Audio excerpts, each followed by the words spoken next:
Buena familia, estamos hoy con un vídeo súper interesante.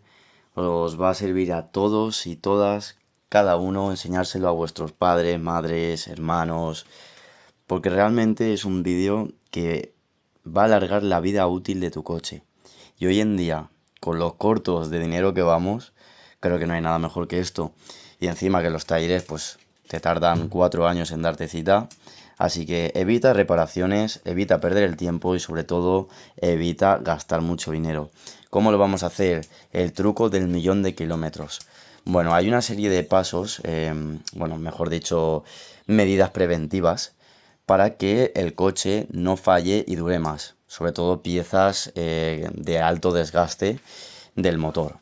Vale, en sí el bloque motor es muy duro, pero hay pues muchas piezas que se desgastan y con el tiempo se tienen que ir cambiando. Entonces, lo primero que debemos hacer está relacionado con el circuito de refrigeración del anticongelante. Se recomienda una limpieza completa del circuito de refrigeración cada 5 años. Y esto lo vamos a hacer con productos específicos o incluso lo ideal sería vaciando completamente el líquido refrigerante y echando uno nuevo. Por otro lado, vamos a hablar de la amortiguación, que también es una parte esencial a la hora de conducir, es una parte esencial del coche. Y es conveniente revisar todos los componentes de la amortiguación, al menos cada 100.000 kilómetros, de tal forma que si alguno de ellos está desgastado lo podamos sustituir antes de que cause un daño mayor o incluso pueda ocasionar un accidente. Si notamos cualquier cosa rara en los amortiguadores o incluso en la dirección, es conveniente resolver el problema cuanto antes. Cuando hablo de amortiguación es muy importante tener en cuenta de qué se compone, porque la amortiguación hace referencia a muchos elementos. Oye, pues se compone primero de la base y rodamiento superior del amortiguador, que es lo que conecta el amortiguador a la carrocería del coche y permite su movimiento suave. Es lo que cuando abrimos el capó vemos a los dos laterales, ahí cerca del cristal delantero, pues vemos las copelas se llaman, que vienen con los tornillos, pues eso es lo que ancla el amortiguador a la carrocería. En segundo lugar tenemos el resorte del amortiguador, que es el muelle que absorbe la energía de los impactos y soporta el peso del vehículo. El amortiguador controla los rebotes y estabiliza el coche tras pasar por los baches. Por tanto, es algo muy indispensable, sobre todo en carreteras pues que hoy en día aquí en España todas están llenas de baches y en otros países pues ya ni te digo. También tenemos un componente que se llama la mangueta o maza y une la rueda al sistema de suspensión y permite su rotación. Luego por otro lado tenemos la llanta, que es la parte que hace contacto con el suelo y proporciona tracción y estabilidad. En sexto lugar tenemos el terminal externo de dirección, que conecta la cremallera de dirección con la rueda para permitir el giro. En séptimo lugar tenemos la rótula, que facilita el movimiento angular entre la suspensión y la dirección. En octavo, el brazo de control o tijera, que sostiene la rueda y controla su movimiento vertical. En noveno lugar, el buje del brazo de control, que absorbe las vibraciones y permite el movimiento controlado del brazo. En décimo lugar tenemos el cubrepolvo, que protege las partes móviles de la suciedad y el agua.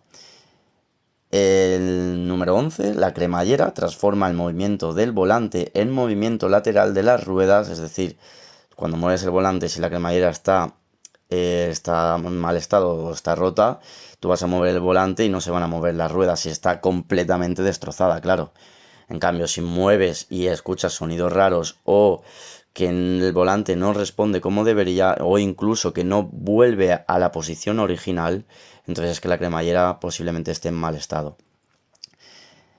Luego tenemos también los bujes de la cremallera, que reducen las vibraciones. Son unas gomas que van justamente en la cremallera y reduce justamente las vibraciones y fijan la cremallera al chasis del auto.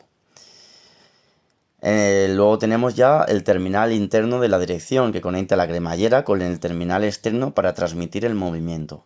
Y por último la barra estabilizadora, que reduce el balanceo del automóvil en curvas para mayor estabilidad. Una parte esencial de los coches modernos son los inyectores.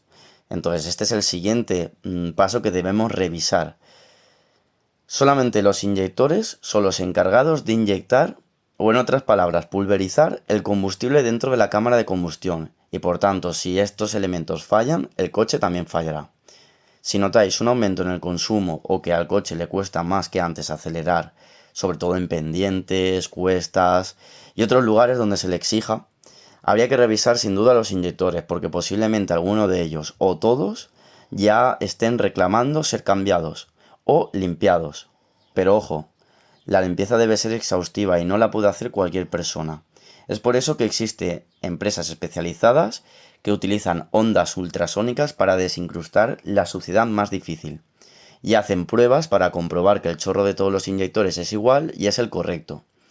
Es un mantenimiento costoso, pero sin duda merece la pena y alarga la vida útil del motor de tu vehículo. Es como hacer una limpieza de las arterias de nuestro cuerpo, que lleva la sangre hasta nuestro propio corazón. Además, previene que se dañen la sonda lambda y el catalizador, que son componentes también caros del coche. Hablando de suciedad, el propio motor de nuestro vehículo, en vez de tirar los gases de la combustión fuera por temas de medio ambiente, se han diseñado para que lo vuelva a meter en el propio motor. Y esto a la larga produce mucha suciedad, que si no es limpiada puede ocasionar averías en el motor, sobre todo en los coches turbo. Es por ello que existen los decantadores de aceite, que justamente la función que tienen es la de recoger esos gases antes de que vuelvan a entrar en el propio motor. Digamos, es un recipiente que se coloca en la admisión y que evita esa función dañina del motor. Es cierto que en algunos coches, como por ejemplo en mi BMW 46, llevan un filtro decantador que protege al turbo y que se debe limpiar para que siga haciendo su función. Por otro lado, sabemos que la parte eléctrica del coche es muy importante, de tal forma que si alguno de los componentes eléctricos o sensores falla, incluso puede que el coche ni siquiera nos arranque.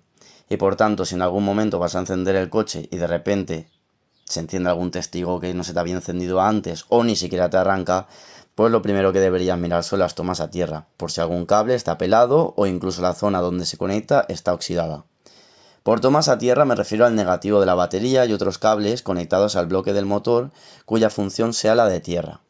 Ya sabemos que en electricidad un mal contacto de los cables puede producir falsas alertas e incluso la falla de los frenos ABS o la transmisión automática. Un error muy común de los conductores, aparte de no revisar prácticamente los líquidos y los niveles, que eso es muy importante sin duda, también es el de no dejar al coche reposar. Le llamo reposar porque como todas personas, al terminar una carrera, al terminar un esfuerzo, necesitamos reposar un poco y el coche también. Sobre todo en los coches turbo, en los coches más modernos, que incluso utilizan el maldito start-stop, que es cuando tú llegas a un semáforo y se apaga el coche y se vuelve a encender. Bueno, este es un error que puede salir muy caro para tu bolsillo, porque la pieza del motor que lo sufre es nada más ni nada menos que el turbo. Esta pieza que da tanta potencia en nuestro motor alcanza unas temperaturas enormes, ya que su eje gira a 150.000 revoluciones por minuto.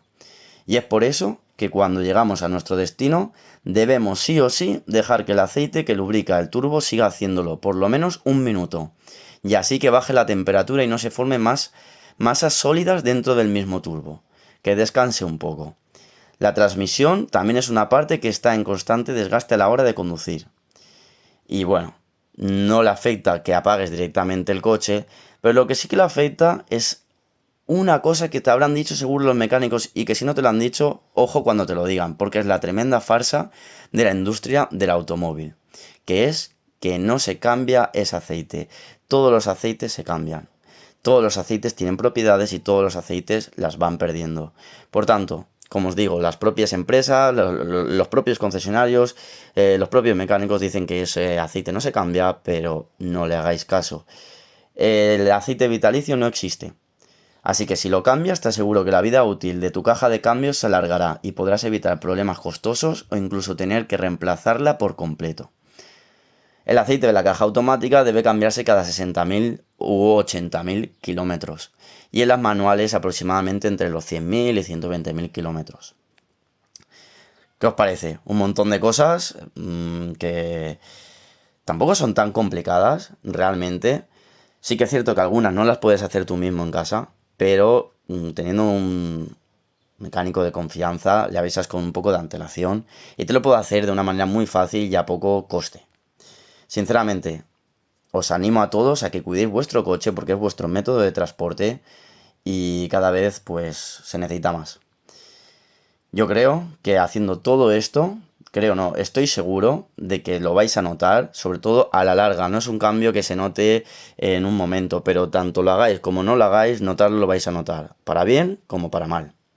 Así que después de toda esta información tan valiosa que os he revelado, viene el paso final, el compromiso. Si realmente quieres que tu coche dure más y te dé menos problemas, simplemente dedícale el tiempo y el esfuerzo en revisar todos estos componentes y en hacer los cambios preventivos. Es por eso que el mayor enemigo de tu coche es un ya lo haré o no puedo ahora. Porque sí, el coche va a aguantar, son máquinas duras, sobre todo las antiguas, pero ese desgaste será irreversible. Espero que os haya gustado mucho el vídeo y sobre todo os haya servido de ayuda. Si es así, dadle like, pasárselo a vuestros familiares, a vuestros amigos y comentar cuántos kilómetros tiene vuestro coche y si lo habéis cuidado mucho, si habéis pasado de él y también por curiosidad, ¿qué coche tenéis? Bueno, os leo en todos los comentarios y podéis hablar entre vosotros, es muy curioso y la verdad, a todos los que nos gustan los coches, es admirable poder ver un marcador con 800.000 o 900.000 kilómetros, incluso hay coches que más. Bueno, pues nos vemos en el siguiente vídeo, familia.